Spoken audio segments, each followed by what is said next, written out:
Today we're going to talk about a recent clip from Bill Gates where he interviews Sam Altman, the CEO of OpenAI.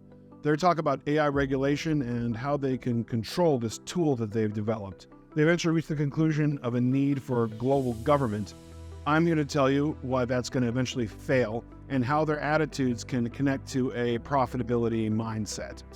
I'm Evan Goldstein, and I created AI Capitalist to help business leaders participate in the AI revolution going on all around us. So as you probably know, Sam Altman was in the original group that started OpenAI that developed ChatGPT.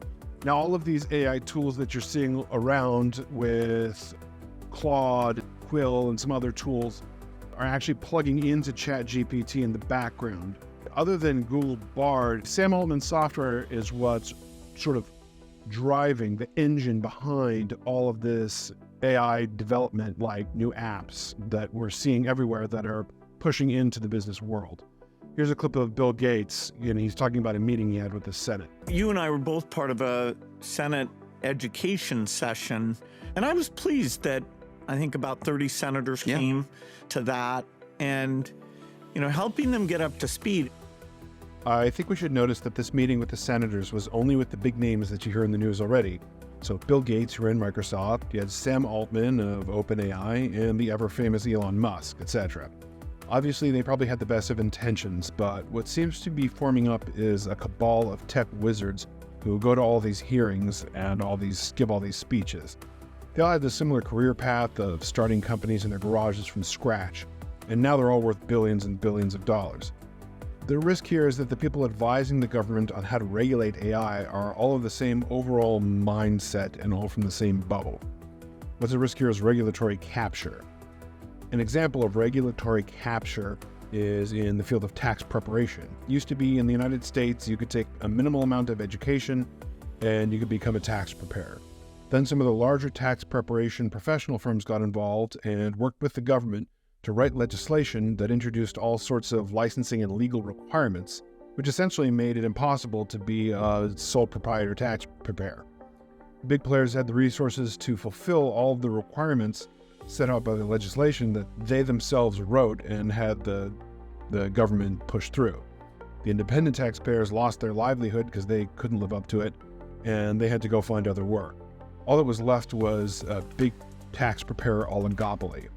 This is regulatory capture, the use of regulation as a weapon to crush competition, which it's supposed to serve the people, but it doesn't. Gates and Altman and Musk probably have the best of intentions, but by only talking with this narrow slice of people who've already succeeded, the Senate is setting the stage for regulatory capture of AR further down the road and crushing the free market. Since it's such a big change agent, I don't think we could ever say we did too much to draw the politicians in. And yet, we blew it on social media. We should do better. Social media, that is an outstanding challenge, that there are very negative elements to that in terms of polarization. And, even now, I'm not sure how we deal with that. I don't understand why the government was not able to be more effective around social media, but it seems worth trying to understand as a case study for what they're going to go through now with AI. So Altman and Gates question why the government failed to control social media. They see this as a failure, and they're probably right. And when you talk about the regulation, is it clear to you what sort of regulations would be constructed? I think we're starting to figure that out. It would be very easy to put way too much regulation on this space. And you can look at lots of examples of where that's happened before. But also, if we are right, and we may turn out not to be, but if we are right and this technology goes as far as we think it's going to go, it will impact society, geopolitical balance of power, so many things that for these still hypothetical but future extraordinarily powerful systems, not like GPT-4, but something with 100,000 or 1,000,000 times the compute power of that, we have been socializing the idea of a global regulatory body that looks at those super powerful systems because they do have such global impact. And one model we talk about is something like the IAEA. So for nuclear energy, we decided the same thing. This needs a global agency of some sort because of the potential for global impact. I think that could make sense. There'll be a lot of shorter term issues of what are these models allowed to say and not say? How do we think about copyright? Different countries are going to think about those differently, and that's fine. Some people think, okay, if there are... This is actually a good thing. I mean, good for them. Most proponents of government and government regulation don't understand why it fails and don't care. Their motivations are generally to look like they're doing something, to try to solve a problem, but there's no concept of going back and checking the results. The Great Society welfare state started in 1964. If you look at the results of these programs, you tested the results, you're going to find that many of them don't really have the desired effect, or actually have ill effects that were unintended, and the unintended consequences tend to be worse than whatever it was trying to remedy. The problem here is that you eventually end up with entrenched interest groups. Take the Affordable Care Act. Insurance companies have customers who have to come to them. There's this huge lobby to keep everything that was built in place, regardless of the effects. So it's good that they're looking at this and seeing the government failed. They don't quite seem to grasp the reasoning. Government officials aren't elected or paid to actually solve problems, and even if they wanted to, they really couldn't. This brings up a concept of relevant knowledge. So a person could be very skilled in one field and unskilled in another, and not realize that the knowledge doesn't transfer out. So what sort of AI regulation do they want to see? Let's go look. The reason nuclear regulation works globally is basically everyone, at least on the civilian side, wants to share safety practices. Yeah. When you get over into the weapons side of nuclear, you don't have that same thing. And so if the key is to stop the entire world from doing something dangerous, you'd almost want global government, which, today for many issues like climate, terrorism, we see that it's hard for us to cooperate. And people even invoke sort of US-China competition to say why any notion of slowing down would be inappropriate. They want to use the IAEA, the International Atomic Energy Association, is it? As a model. They make a good point here that the civilian side did very well, where all these countries are cooperating and all these governments are working together, whereas on the weapons side, it was a pretty catastrophic failure. They don't quite seem to make the connection as to why. And it really comes down to aligned incentives. On the civilian side, people building nuclear power plants don't want their power plants to cause a terrible disaster. They have a very strong profit motive to keep things running safely, to keep things running clean. But on the weapons side, the whole point is to kill everyone. So you remember Iran with this whole IAEA thing where they made a deal for billions of dollars and then the IAEA would come in and inspect. But once they had the money, there was no motive to keep cooperating, and the deal fell apart. It's a similar thing with Pakistan, right? They decided they wanted a bomb and they went and got one. The IAEA really doesn't seem to be able to stop nuclear proliferation from countries that really feel like they need nuclear weapons. Bill Gates is reaching the conclusion that there needs to be this global government. So isn't it going to be hard to, any idea of slowing down or going slow enough to be careful will be hard to enforce? Yeah, I think if it comes across as asking for a slowdown, that'll be really hard. If it instead says, do what you want, but any compute cluster above a certain extremely high power threshold, and given the cost here, we're talking maybe 5 in the world, something like that, any cluster like that has got to submit to the equivalent of international weapons inspectors. There's all these data centers, large computing cores. There's only a few of them in the world that can be regulated, but that's going to change. If AI takes over, the amount of computing power that's needed to make it work means that there's going to be a lot more of these centers, and that countries are going to set up data centers anyway. And anyway, it doesn't really matter, right? You just have to write the software. I can be sitting in Turkey or Azerbaijan or wherever.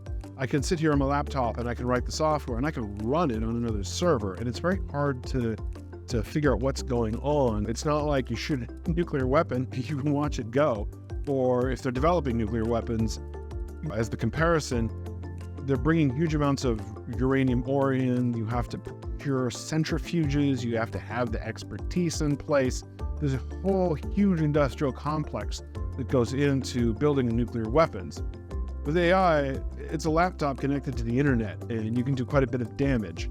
There was a case of someone who developed their own vaccine for COVID, and used it and it was effective, what if they decided to make a viral weapon? There's no one to stop them. Another question they address is that like global government, there would have to be some incentive for people to either overthrow their own regimes and participate in a global government, or for countries to voluntarily surrender, like dictators and presidents and whoever, to voluntarily surrender their power and feed into a global government. There's really just no incentive there. There's no reason that this would happen, especially when you look around the world. There's a lot of conflicts and ethnic conflicts and religious conflicts. There doesn't seem to be a lot of people wanting to just live in the same country, one big global country. Let's go through the logic chain here.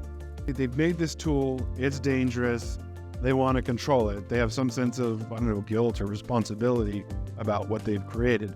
But it's too late. If you've seen the movie Oppenheimer, there's a scene where Oppenheimer was just racked with guilt that like he created this monster and he's fighting for regulation, and the president is like, hey, I'm the one that dropped the bomb. You've got nothing to do with it anymore. You're done here. Right? These guys made this thing, but it's out of the bag. Even for non-nefarious purposes, there are still reasons that governments want to keep AI inspectors and international bodies out. We're watching a combination right now of demographic collapse globally and deglobalization. So now instead of one network, different countries are becoming isolated islands that communicate with each other.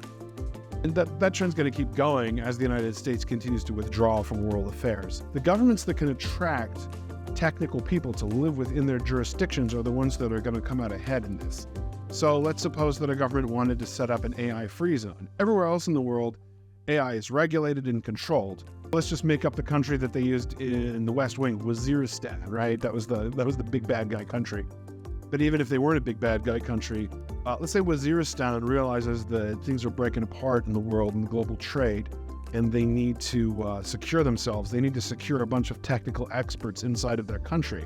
Well, if AI is regulated in the rest of the world and sort of they're putting the brakes on development, Waziristan could just set up an AI free zone, say, hey, come here, we've got our servers, we've got all the computing power we need, come on into our country and keep moving with your products, and then you can move them back out. A company could hypothetically just set up a branch in Waziristan with its free AI zone, move their product there, move their developers there, or develop it there, and then send it back out into the world. What can you do? There's a bigger picture issue here, is that these guys have never experienced living out in the real world. They can travel around from place to place. They might have been in every country in the world, but it's highly doubtful they've ever had a job or talked to working people in other countries. That feels possible to me. I wasn't that sure before, but I did a big trip around the world this year, talked to heads of state in many of the countries that would need to participate in this, and there was like almost universal support for it.